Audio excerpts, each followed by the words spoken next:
Carlos, thank you for being here. Welcome to the Evolve podcast. This is an open forum on personal growth and cultivating a positive mindset. You are someone that I connected with about a month ago. I met you at the store you work at, Community Love Hub in Oxon Hill, Maryland, and I was just really captivated by all the positive messaging and art that you feature in that store along with your partners. I checked out your book that you wrote called What If, which is a very powerful piece of work, which we'll talk about, but in summary, it provides an alternative perspective on what history would have been like if white people were enslaved instead of black people. Through the imagery that you created and the words that you described, it really has a powerful message, and I think you make that very clear as to what that message is intended for in the afterword of the book. And I know you've been promoting that book on your Instagram through the book tour that you did leading up to Juneteenth on June 19th. I really admire your work, and I admire your journey as far as what I know from it. I know you are formerly incarcerated, and that helped inspire you to get on the path to where you're at now. Could you please just tell me more about who you are and what you do? My name is Carlos Walker. I like to say an inspirational speaker instead of a motivational speaker. I am an artist, author. I to do kind of what you said that this platform is about. It's about personal growth. I like to Mm-hmm. look inside me and wonder what can I fix to be better and allow God to transform. Because personal growth, you ever heard of Jim Rohn? Jim Rohn? Jim Rohn, Rohn. I think that's the same person I'm thinking of. Probably so. And he spoke about a lot of personal development. And Mm-hmm. I believe in if you work on yourself and if you can see yourself in certain places, there's nowhere that you can't be or go. It's Yeah. how you decide to allow me. I am faith based, so I do believe in God, but God Mm-hmm. allows you to do a lot with yourself in order to get where what Mm-hmm. He wants you to go.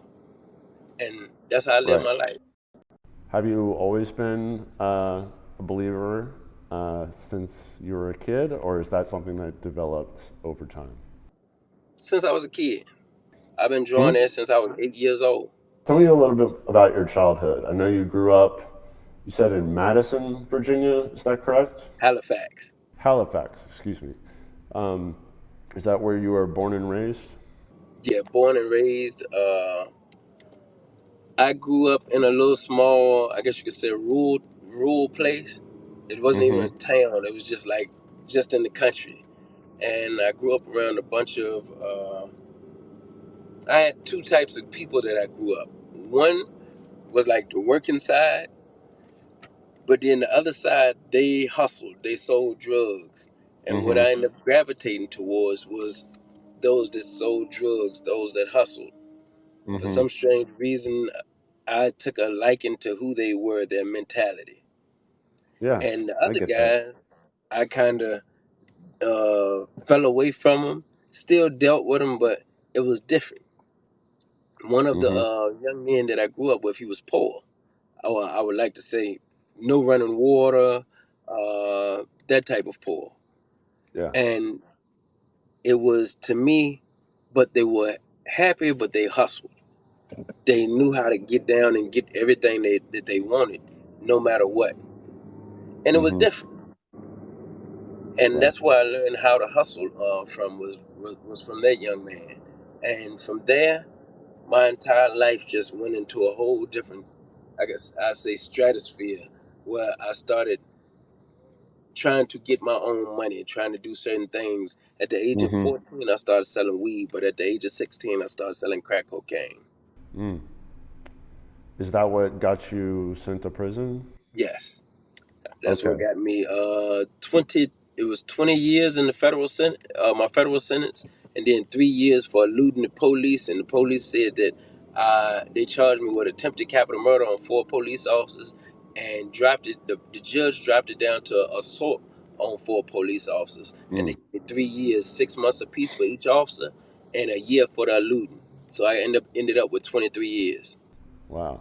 How old were you when you went in? 24. Wow.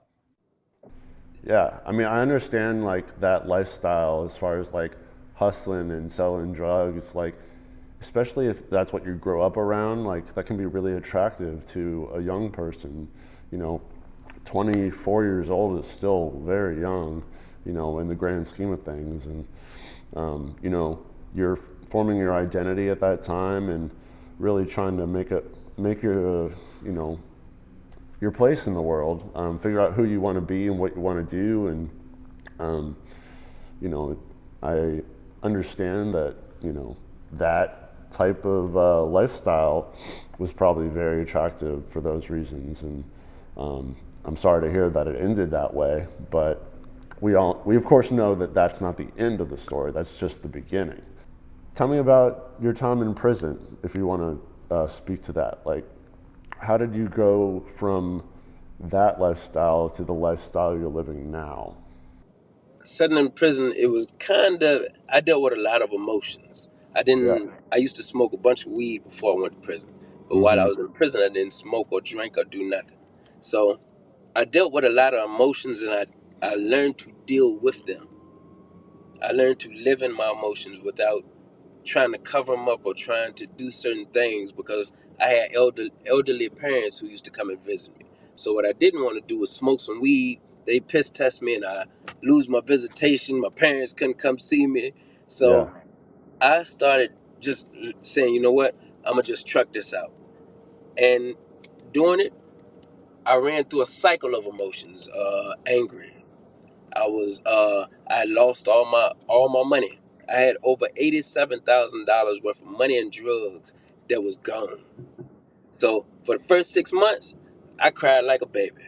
And my whole life savings was gone. Yeah, I bet. So I dealt with that. I dealt with the inhumaneness of being in prison, because sometimes some guards treat you like trash. You have some that Mm-hmm. treat you like gold, and look, treat you good. But Mm-hmm. I dealt with a string of emotions, but I learned to deal with them. Most of them was having to kind of like just push them to the side and say, look, hey, it'll be all right. I'm going to have to figure this out. Mm-hmm. But what I can say is God, look, took everything and made it work for my good. So I see you're wearing a shirt that says "Got Therapy" on it, and I'm curious if you started going to therapy while you were in prison. Did they have that? They did have it, but the crazy thing about it, I started going to therapy, or I had to go to therapy at the age of 15. I got to fight with 2 police when I was 15 years old at the high Mm-hmm. school. And the judge sentenced me, and one of my sentences be a therapist, a psychologist. And I think I did it for about 6 months, which wasn't wrong with me. I was actually drunk the day that he ran up. The police officer ran up on me, uh, took my arm and Mm-hmm. pushed it behind my back, and I kicked off the wall and hit him. It actually just hurt. Mm-hmm. Tips. But what ended up happening in prison, they do have a psychologist there. I decided to just go and see the psychologist, just make sure there wasn't nothing wrong with me. Because Mm-hmm. you set in here and you don't want to become, what's the word, institutionalized. You don't want to get mad and you lose your rocker. So what I decided to do Mm-hmm. was go see him, and I built a relationship with him. But also, what I ended up doing, I became a mental health specialist. I mean, one of the guys that assisted. We assist them. Like, what is it?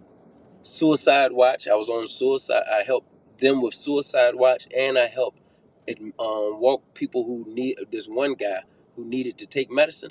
I used to help get him to go over there to take his medicine, and Mm, it was a program. So I learned to be a part of that, but learned to deal with emotions because of that as well. mm, interesting. Oh, So, matter of fact, just to add to that, since I've been yeah. home, my brother told me, and this was crazy. He was like, "Look, you might can get a check if you go see a psychologist." So I went Mm-hmm. and told I went and told my my my probation officer. I was like, "Look, I'm dealing with some issues. Um, is there any way y'all set me up with a psychologist?" Come to find out, they have. You can go if you on federal papers. They will pay for you to go see a psychologist.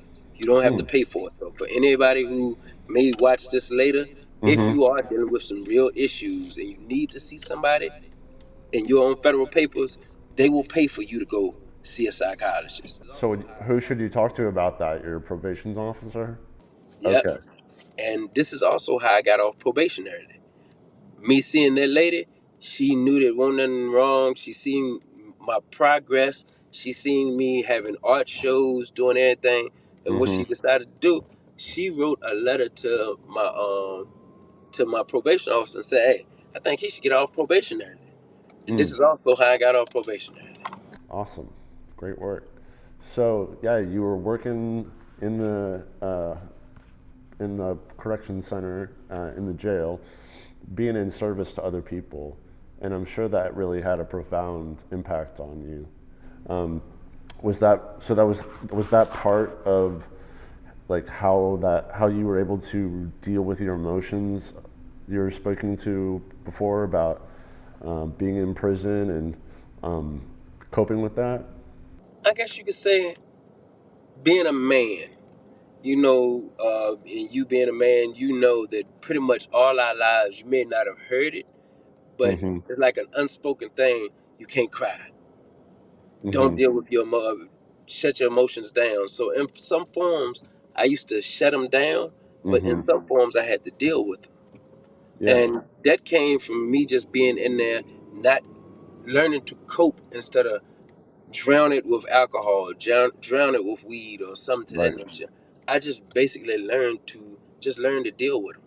Yeah, and I can definitely relate to that. I had problems with self confidence in my youth and in my adulthood, and I used alcohol as a coping mechanism, and that led me, doing some reckless behavior and getting arrested for a DUI. But as a result of that DUI, I was forced by court order to go to group therapy, and that experience, even though at the time, was probably the worst thing that it could have happened to me. In hindsight, it's been the best thing. That's Yeah. prison to me. I Yeah. can I can relate to you saying that because what them 13 years did, it now I understand why your podcast is what it's called, Mm-hmm. Evolve Podcast. Right. Because this is in the Bible as a verse that says, "I know the plans I have towards you, not to harm you, but to prosper you and give you an expected end." Mm-hmm. And what happens is, yes, you go through something because of your mishaps or the things that we choose to do. That sometimes they're Right. not brought on us by us, Mm-hmm. but we choose to partake in it. Right. The consequences of our actions. Mm-hmm. Exactly. But that's not even to harm you. What you go through Right. is to build you up. It's to teach you. Yeah. Everything to me, you either learning. I mean, it's always a lesson. Mm-hmm. If you can go through it, you're never losing anything. I used to say I lost a bunch of money. I never lost it. Right. To me, all that money, it was meant to go away so I wouldn't depend upon it, but I would depend upon God. Mm. And what I learned was I lost all that to get to where I'm at now. Right. Because what I got now, I don't depend on money. I don't depend on things. I didn't go back to selling drugs and doing because I realized that guess what? I am whatever I think I am. Yeah. How did you come to that realization? My sister told me while I was locked up, she said, the only reason why you locked up because you didn't trust God. Mm. And now through my entire life, I would pray for something, especially when I get ready to get in trouble. And I would see God literally bring me out of this. Mm. And I almost felt like I was invincible when it came to getting out of trouble. Mm-hmm. But on my own, I thought I had to get money. I thought I had to make certain decisions and whether it was illegal or not, I didn't see that part. Mm-hmm. But what ended up happening, sitting behind prison walls, God showed me a few things. I told you I cried 6 months because I lost all my money. I ended up later on losing my ex-wife. She ended up leaving, and it was like I said, it was a lot of emotions. But what happened? Yeah. God says that He will never leave you nor forsake you. That Mm-hmm. means He will always be with you, no matter who leaves or what leave out of your life. Depend on Him. So going through this, I was scared or fearful that my parents might pass. And what he told me is, look, even if they do, I'm here. So going through it, what I learned to do, I did learn to pray, praise, and worship in the middle of my storm. In the middle of the storm, I learned to make sure that I thank God regardless. Even yourself, you could have came out angry at the fact I had to go through this, man. I'm pissed off that I went through. You didn't. You Yeah, came out more thankful. for You sure. have a gratitude about you, about the situation now, that most people, if you think about it, they stay stuck because they don't know how to be Mm-hmm. grateful of what it is and how they're evolving. Yeah, that's a great statement. I am grateful that I was able to sort of turn my life in a different direction and really take it as a learning experience and focus on how I could better myself rather than just feeling sorry for myself, you know? And I think that's really the key right there. Just seeing the failure in not behaving correctly or whatever as an opportunity to, do better next time and change my life. And of course, I didn't get there overnight, but going to therapy gave me the time to reflect on my life to that point, so I could start to question, how do I want my life to look going forward? Yeah. So you got out of prison when exactly? In 2019, Okay. March of And 2019. awesome. And when you got out, you were developing your portfolio as an artist and as a speaker. Um, and had you already written your book, What If? I did the artwork and wrote the book sitting in prison. That was, like I said, the way everything fell in place. Yeah. It's just like everything was just ordered, or steps was just ordered. It was up to me to just renew my mindset, and then everything else just laid out. And you probably can look at your own life and see the same structure. Once your Mm-hmm. mind changed, everything else was just in place. You Yeah. had to be Yeah. patient and wait on it, but sitting in there, one day my parents came to see me and they were sick. So I thought, Mm-hmm. man, these people might die while I'm in here. And I went back to the cell and I got on my knees and I asked God, I said, if you give me something that'll help me make money where I never sell drugs again, I tell the world about your name. And what ended up happening? 2 months later, I'm walking on the compound and I look and I seen a black correction officer and a white guy cutting grass, and the idea hit me. And I told my friend, I said, man, this looked like this would be a black slave master and a white slave. I'd been studying black history for 3 years. And Mm-hmm. I thought about it. We had a conversation. He said I could see that. About a month, about a month later, I'm going about my business. One day, I'm going through a Black History book, and I see this picture, and it's in black and white. And the idea struck me again. And that day forward, for the next 3.5 years, I did over 48 pieces of artwork. And one day, these two ladies, two correction officers, said, you should write a book to your artwork. Mm-hmm. And I thought at this time I'd had my artwork in 3 newspapers from in prison. I used to write the newspapers and ask them, "Hey, would you put my artwork in here?" They agreed. They put it in the newspapers. It was the Miami Times, the Florida Sentinel, and another black-owned newspaper in Texas. And they put it in there, and it was like mind blowing. Mm-hmm. And what happened? The ladies, when they told me, I thought about it, and it's like God just gave me the words because I went to writing. And next thing you know, the crazy part about it is my mother used to tell me for 3.5 years straight, pack your bags. She told me every Sunday and every Wednesday, you done packed your bags? And I was like, nah, I get to it whenever. But it was more of a faith thing. She was telling me, look, pack your bags and expect to leave. She Mm-hmm. didn't force it or say it that way, but she said, pack your bags. During this time, I read the entire Bible. I read As a Man Thinketh by James Allen, Think and Grow Rich by, I think it's Napoleon Hill. And all these books told Mm-hmm. me Yeah. that they shared with me that she knew something. So what I did one day, after I wrote the book, did all the artwork, I packed my book bag full of stuff, and this was the stuff I was going to leave with. But every day I would walk over to the R&D door and look out the window and see myself leaving in my mind. And 6 months to a year later, round about that time, Kim Kardashian and them started fighting for prison reform, and I left prison Mm. 6 months to a year later. And that was a point where I got to see when they said, "As a man thinketh in his heart, so is he." That's in the Bible. Mm-hmm. Anything that you think about, you can become. I ain't talking about like a bird or nothing. Don't try to lie. Now, but what we will say is that somebody thought that they could fly, the Wright brothers, and they Right. did. Yeah. So it's more of what you apply your mind to and how far you shoot it that things will change. Yeah. Do you use visualization practices for that? Or like any type of like vision board or anything like that? Have you done anything like that in the past?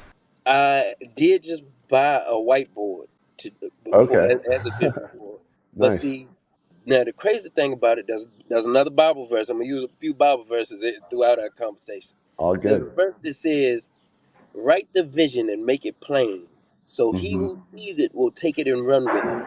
It said, "It's for an appointed time. It shall speak and not lie. Wait for it. Though it may tarry, wait for it." The crazy thing about it, it tells you right what the vision is that God tells you. Because for me, the person who has to look at this vision is going to be you. When you Right. write the vision board, you have to constantly look at this and repeat it over and over again till it Mm-hmm. sets in your spirit. The more that you do it, it said it shall speak and not lie. Wait for it. Anything that God create as a seed, once it's put in the ground, because our remember we are made out of dirt supposedly, Mm-hmm. but your mind, your words are your seeds. Your mind is where your ground at, and where Mm. things grow at are out here. I love that. There's nothing out here that you look at that didn't start in somebody's mind. A Mm-hmm. Yeah. car, Right. a stoplight, a light, this phone, everything that we see started with a thought. Right. So anything that, if that happens with anything else, that means now you have to water and nurture every plant. Mm-hmm. If you nurture and water the idea, you're gonna watch this literally become a full-grown tree that's gonna produce fruit, which will be Mm. whatever to sustain you throughout the rest of your life. Man, that's a beautiful metaphor. I love that so much. It's like mind blowing how nature shows us what God has. Yeah, exactly. So you wrote the book and you self-published it, correct? Yeah, I ended up paying a lady $1,200 to do it. I didn't know how to do the format myself. I met her Mm-hmm. 2 months before I published it. I told her I found her on Instagram. I said, "Look, I said I'm gonna need you in the future. I got a book. I've been having a few. Matter of fact, I published it in October of 2020. I came home March 19th of March 8th of 2019. Had a few art shows, but in October, I got a $6,000 commission check. 2 months before that, I said, "Hey, I got a book. I'd love to publish it." She said, "Just let me know when." She said, "It's going to cost you $1,400. I was like, "All right, bet. I'll talk to you later." Mm-hmm. 2 months later, I get a $6,000 commission check. Pretty nice. Yeah. This was right on my birthday is October 21st, and I've never did nothing for my birthday. But it's Uh-huh. like God said, publish your book. So I took $1,200 and put it towards my book, and here I am now. I've sold over 5,800 copies of this book, with over 5,500 hand to hand. Incredible. Yeah, I know you sell it through your Amazon as well as on Amazon, right? I've only sold probably about 300 on Amazon, maybe a little bit Okay. over 300. I've sold 1,700, roughly about, no, roughly about, let me see, my number's going to mess up. I've sold over, it's been over 1,800 out of this store, out Right. of Community Love Community Love in the Hub, right. last year.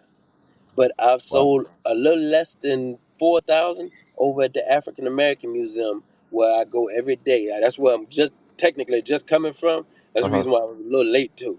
But Okay. I messed around and got caught up over there selling books, because I was supposed to left there at probably about 4:30, but it Mm-hmm. ended up trickling over to a little bit past 5.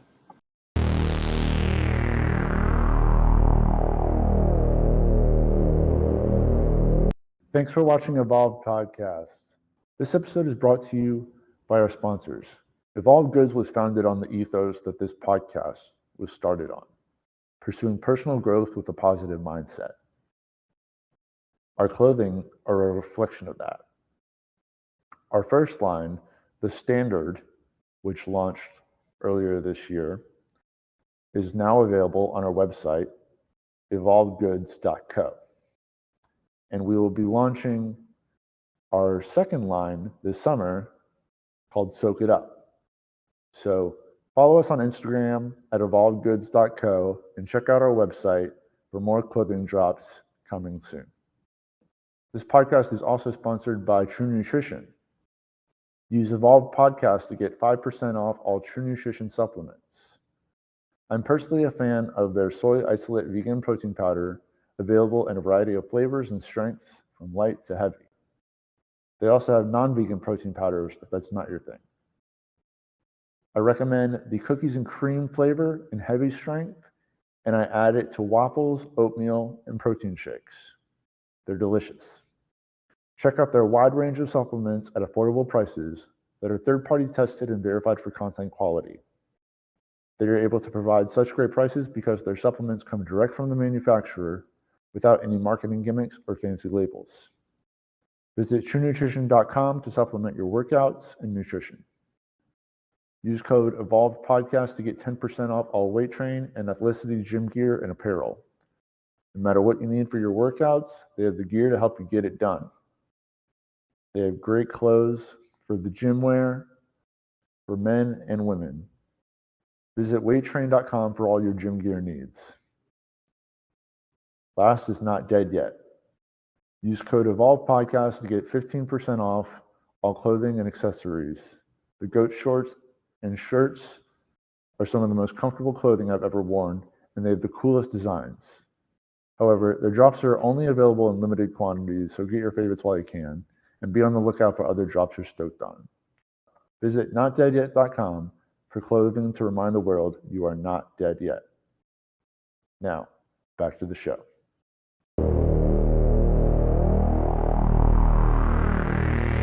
How'd you get involved with Community Love Hub? Can you tell me about that? Mind blowing. Hey, look, I Yeah, tell you, I gotta hear it. 3 years ago, they had this thing every I think September in DC called Art All Night. So I was out there and I had some light bulbs I was selling. And there's this he's Haitian American. He's an artist. I met him. He traded one of the light bulbs for one of his prints. Mm-hmm. Come to find out later on, I knew his wife's father in prison. This after we had a conversation. So one day he called me. He was like, "Look, I want to invite you to a bunch of artists gonna gather and just chill." I go over there, and the artist back that was in the back, his name Paradise. I think you did. You meet him that day? No, I did meet him, but I followed him on Instagram, and I definitely would love to meet him at some point. He seems like a really cool cat. Man, very And cool. the other guy as well, his name is Prince. Prince. Okay, yeah, yeah. They both seem awesome, very talented artists as well in their own right. But yeah, please continue. Me and Paradise met that day, but 2 years later, I'm coming up and down the harbor and I'm selling my books. I got fired from my job. I'm out just trying to make money off books. And Hmm. I walked by Community Love and he stepped outside and said, "Man, I got my artwork in this store." He was like, "Come on, I want to show it to you. It's on the walls." We go in there and he walked me around the back where the little gallery at. And I was like, "Yo, this cold. I like this." Hmm. And he said, "I'm gonna introduce you to the owner." So he introduced me to the owner. I'm standing in front of Prince. I'm telling him about my story, how God brought me home out of prison, told Hmm. him my last name, where I'm from. He said, "I'm from down that way. I know a guy named Antoine that I used to go to church with, and he was a walker. Come to find out it was me." I do was literally meet another artist that invited me to his home, and I met Paradise, which 2 years later I met Paradise again, and he introduced me to a childhood friend I hadn't seen since I was 13 years old. And was he in like the other group that like you weren't hanging out with, like the crowd that was like not selling drugs and whatnot? Nah, he knew me and him know a few of the people who did sell drugs, but we never Okay, really ran around together, me and him. okay, But we knew each other, grew up in church together, and then next uh thing huh, you know, he did go to the military, did 6 years in the military, created a shirt that Whoopi Goldberg messed around and seen. The hate shirt, it uh says huh. race hate, and then on the back it got "I really care, why don't you?" She seen that shirt in 2018, brought him up on The View after she wore it on the Jimmy Kimmel show, and then Hmm. in 2020, him and Paradise ended up starting that store, Community Love, over here. Okay. And look, last in 2022, I got to meet them over here at the store, and it's been look crazy since then. I bet, man. I mean, it's a great store. I stumbled upon it just browsing around in the National Harbor area, and it's a very unique store. Like, it's not something I would picture being there, but I'm so glad that it is because for those that do take the chance and like step in and see what it's all about. I hope they have the same experience that I did.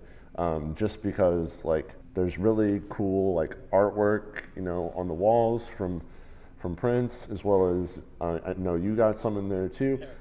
Um, and the streetwear that you guys have, like t-shirts and shorts and all the sneakers, like it's just a really cool store. And all the like merchandise, like the one you're wearing right now, has positive messages on it. I got a Smile Today shirt that was really great. I think you said that was one of Prince's. Yeah, that's one of Prince's shirts. Matter of fact, this is one of Prince's right here, because Okay. Paradise does clothing as well. If I'm ever back there, and hopefully I will be, I'll stop in again. But I've told some friends about it that they should definitely check it out too.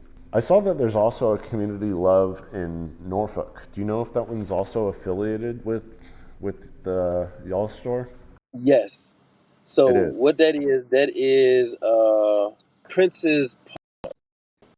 They used to be partners. They kind of separated, had a few, Okay. I guess you could say, differences, and one store down there, and this one is up here. Okay. Got it. What would you say is your why for doing what you do in terms of motivational speaking, spreading positive messages, doing the artwork that you do? Why is that so important to you? One, I think is God's way of allowing me to let people know that you'll be okay. Go through it. And what you'll see in the future, everything is going to work itself out. God has a plan. As I think I quoted the scripture, is Jeremiah 29:11. It says, I know the thoughts, or I know the plans I have towards you, not to harm you, but to prosper you and give you an expected end. My life, Mm. I would like to say, is for me to share with people that you can go through some things. When you think about the Bible, when you think about anything, it's nothing but a bunch of stories of a bunch of people who messed up, but God still used anyway. Mm-hmm. And the thing about us, we may mess up. We may find ourselves in, as you found yourself, look, drinking, low confidence, drinking. But guess what? You're soon gonna find confidence and come out of it times 10. And you're gonna do the same thing, impact and be a impact on others. All you got to do is hold on and don't do nothing, don't harm yourself, don't harm nobody else. What'll happen? Life, if you expect better, you'll see better. Mm. A lot of people get stuck in the fact that their circumstances not going well. So what happens? Man, they don't hope no more. So for me, I think I'm here to also show people, give people hope and impact life. Yeah, I agree with that. And I think not just hoping for better, but working for better is really important too. You know, believe that you deserve better and take steps towards making that a reality. You know, I promise I you. think that's important too. Do you have any current projects that you're working on now? Yes, I am. So I started taking what is it? Correctional officers, judges, lawyers, and or prosecutors, and I'll start reversing the roles again. Mm-hmm. So I'm putting them in the place of inmates and inmates in their place. Mm. So I done 3 pictures off of it. So I'm still working on the project. I want to make it kind of like about 20 pictures long. So then Is that people going to get be to an, see is that going to be another book? either that or just an exhibition. It may Okay. be a book though. Okay. Maybe both. Who knows? Great. What was the motivation for starting that project? Because I do not believe that a bunch of people really understand what's behind there. Yes, Mm-hmm. you see TV, you understand something, but you don't get to understand that people grow out of the things that the ignorant, the childish stuff that they do. Right. A lot of people that I met, they were younger when they got in trouble, and they have matured times 10 Mm-hmm. because they had to sit down, they had to learn a lot. Me, I'm being one. I used to sell drugs. Look, hey, I was pretty good at what I done. But what I realized was I was doing more harm than helping. I was thought I was helping me, but I was harming everybody else. So what ended up happening, I being around a bunch of grown men who had been in there for a while, who had learned from their mistakes, they helped sharpen me. And what I Mm-hmm. want to do, they say iron sharpens iron. That's another Bible scripture. And I want to make sure that I become a piece of iron that people can sharpen off of and say, man, if God can use him and do this, they can also do me. And we Mm-hmm. become impacts of the world. Yeah. And speaking about like stuff from our childhood, I think that's an important piece to call out too. People who commit crimes, who hurt other people, of course they end up hurting themselves as well, but that usually comes from something that happened in their childhood. That's something that's lacking in them, or someone hurt them, so they're looking to fill something, or feel justified in some way. Mhm. Um, yeah, I appreciate you sharing that. I know that you're a very active person. Like from what I can tell, you have a good body. You got some muscles, and you like to show them off from time to time. Are you pretty active at the gym? I worked at a gym for almost 3.5 years, and I was real active in the gym. But what I do now, I just do push-ups and pull-ups every day, almost every day. I've been working out for the last probably about 13 years. Awesome. I try to work out every day. Do you have a pull-up bar at home that you use? Well, it's a piece of wood. Okay. I put it between on my sister's doors, the door and the closet. I can kind of pull them together, so it's Uh-huh. kind of close. But it's a piece of wood that's about this thick. Uh-huh. And what I do, I get up there every day and I do probably about 50 pull-ups. Amazing. Yeah. Definitely helps working on those arms for sure. Good It's stuff, man. discipline. You got to Yeah. learn to discipline all of your life. We are three-part beings, as I like to tell people. You're spiritual, mental, physical. And if you work all three, neither one, you become a whole person. But if you only work on two, which is the mental and the physical, your spiritual is sitting back there with lack of hope. And you have to feed the spiritual so then you can see hope all the way through. But then you got to do the rest of the body too. Yeah, absolutely. Speaking of feeding the body, what's some nutrition that helps you to feel your best? What do you like to eat? I eat almost anything, but I do like now. I'm starting to eat a little bit better. You ever heard of meza? Yeah, yeah, I'm a big fan. I know they have a location down there at the National Harbor. Yep, they have decent food. So I started back going down there and eating recently because I do Hmm. need to. Feeding your body is very important, and the stuff that goes in. Yeah, So now absolutely. I'm working on that part because for a long time, I guess you could say, I couldn't eat what I wanted to eat. Then I came out here, and you could eat what you wanted to eat. It's dangerous, Now right? it's time kind of minimize it and get back to a diet. Yeah, that's great. Yeah, mezza is really great. It's very healthy food, very fresh.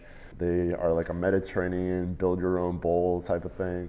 I really love their falafel and get rice and veggies and stuff. It's real good, very filling too. Yeah. So we're gonna look towards wrapping up now. I just have a few more questions. What's your morning routine look like? Normally, I wake up, I either draw or work on a book or I read something. Then at probably about 2 o'clock, I go over to DC sell books, and then I come over here to the store and finish the night off. Do you work every day? Probably almost 7 days a week right Oh now. wow, I'm good for waiting you, till man. there's something coming, and I'm waiting for that to happen where I can kind of minimize my days. And I'm not an organized person, so I'm organized, but I'm not. I'm all over Yeah, the place. it's a work in progress. I get it. Yeah, I'm trying to get everything organized so I can start structuring my life. Good stuff, man. Next is PMA Warrior of the Week. Who is someone who inspires you to keep a positive mental attitude? My brother, Tell me about him. he smoked crack for probably about 20 plus years. And every day, what me and him started doing was getting on. He helped me quit smoking weed. Mm. Uh, well, God allowed him to be Yes, my iron. sure. And what we do, when I say iron sharpens iron, he benefits me. We rub thoughts against each other, and we become sharper. And he does this daily. We talk about God, what God does, how God has inspired us throughout our entire life. He been off of crack cocaine since 2006, which was the same year that I got locked. And I can say God transformed both of us at the same time.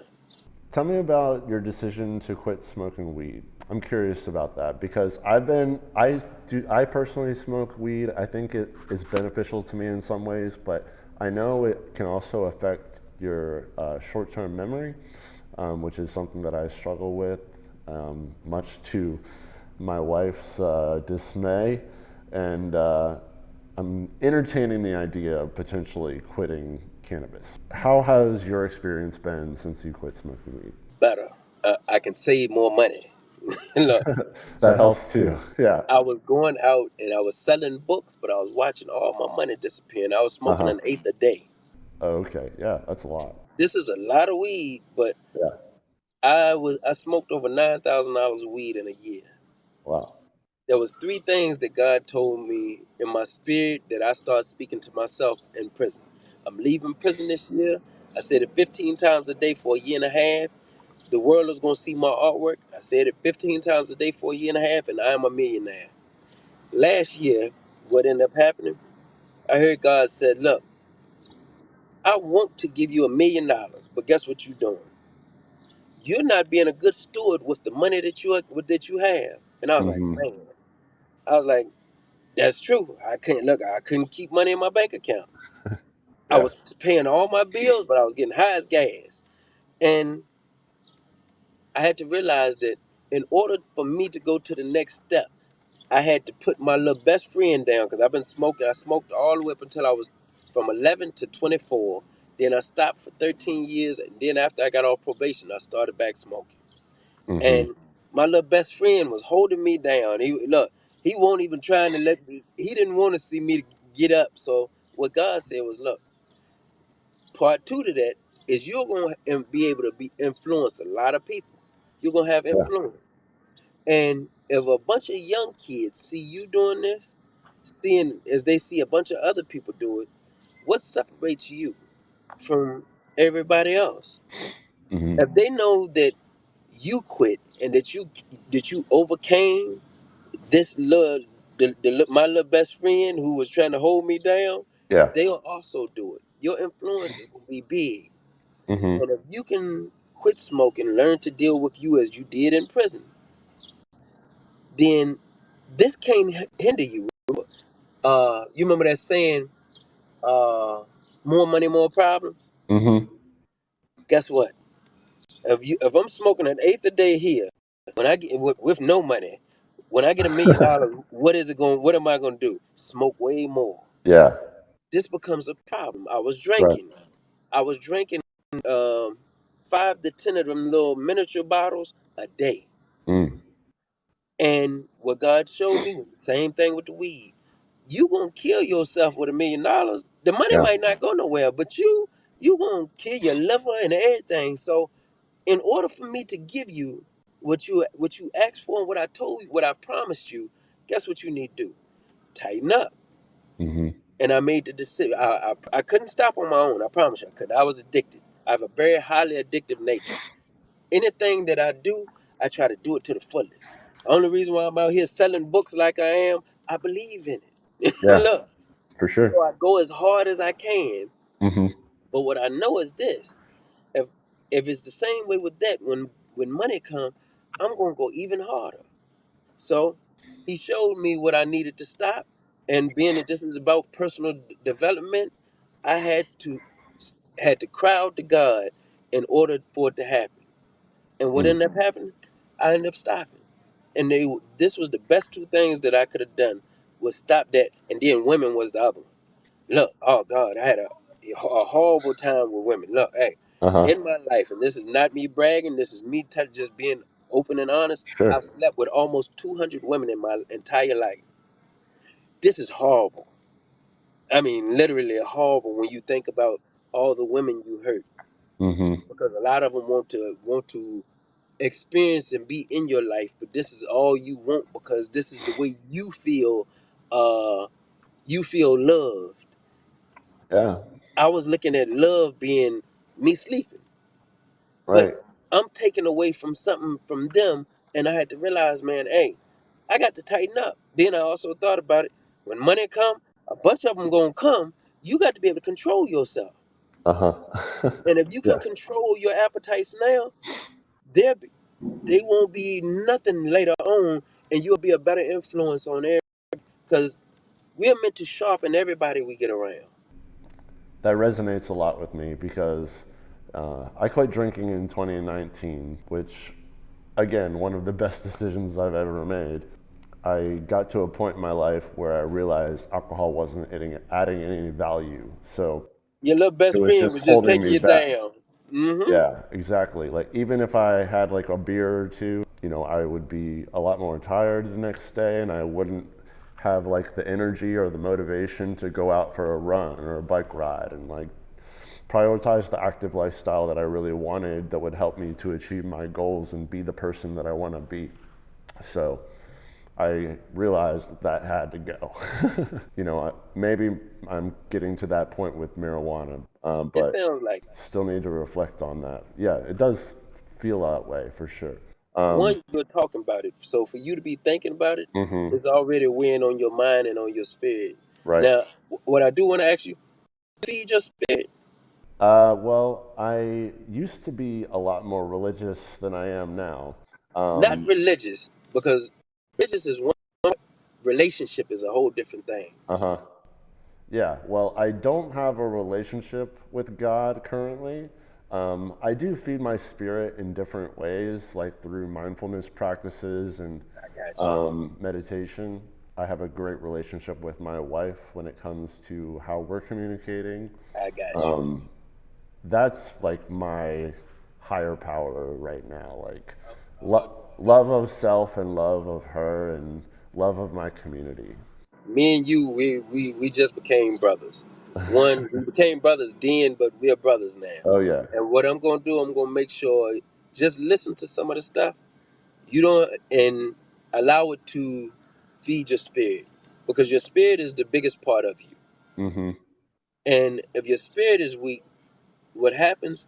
Yes, weed and these dependents will be what kind of calm you down. Because I'm pretty sure what the reason why you smoke is because you either get a calming or something to that Mm-hmm. nature. Yeah. But the thing about it is, all that is in you. Mm-hmm. God ain't outside of us. Mm. Most people be talking about, look, God ain't outside. God is within. When he breathed into Adam or whatever, what happened? He breathed his spirit into all of. And where Mm. we are at now, we just got to learn how to deal with self, but deal with God that's in you. There's nothing that you can't do. This is a promise. But what I'm gonna do? I'm gonna do some stuff and just meditate on it. Allow it to Okay. feed the spirit and watch. Look how different life is. Okay. Thank you. Last, before we wrap, I need to have a mindset moment with you on the topic of mindfulness. What is a quote or tip or Bible verse that you want to use that inspires you to stay positive in personal hardships? There's one that says, "After you have suffered a while, I'll make you perfect. I'll establish you and settle you." And what I realized, just from going through everything I've been through in my life, I realized that there was never a hardship. There was just me and my perception of how I see it. Mm. Perspective is Yeah. everything. Yeah. When you're going through something, know that God ain't taking you through it, ain't putting you in something, just say, look, you are Mm-hmm. being reformed and reshaped to trust Him.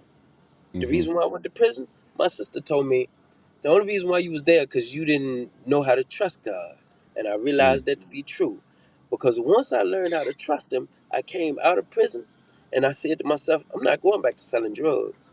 Mm-hmm. I trust you with what you told me that you was gonna make happen, because you already showed me that you was gonna do one of them, and that was Mm-hmm. bring me home early.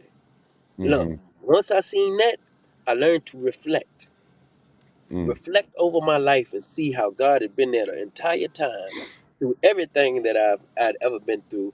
And I tell people to check His resume. If you check God's resume, you'll be okay when people leave. I got to see both of my parents pass since I've been home. Mm. But imagine if I never came home till this year, they would both be gone, and I would be probably just coming home and be like devastated. Yeah. I didn't have that testimony. My Mm-hmm. testimony is that God allowed me to be here.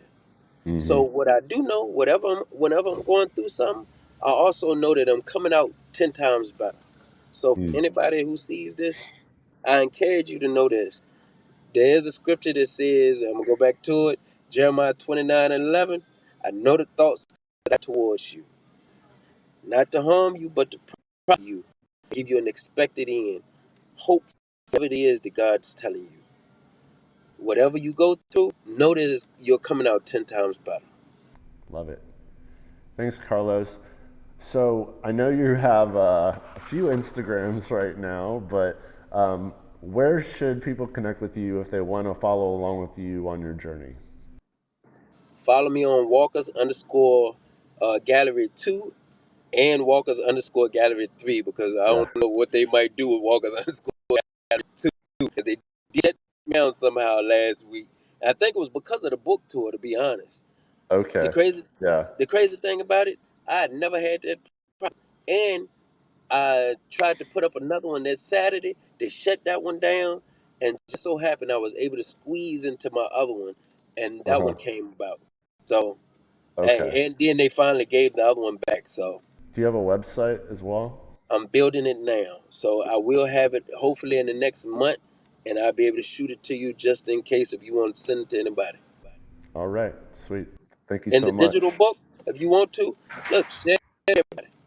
Okay. I could put that in the show notes. Yeah, Sounds good. Thanks, Carlos. Have a good night.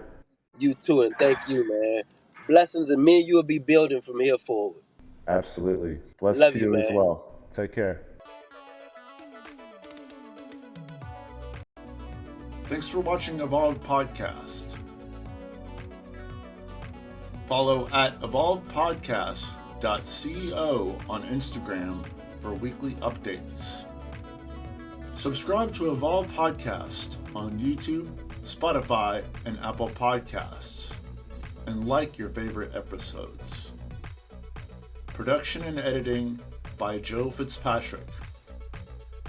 Our theme music, Endless Cruise, is written and performed by Fingers, spelled F1NG3RS.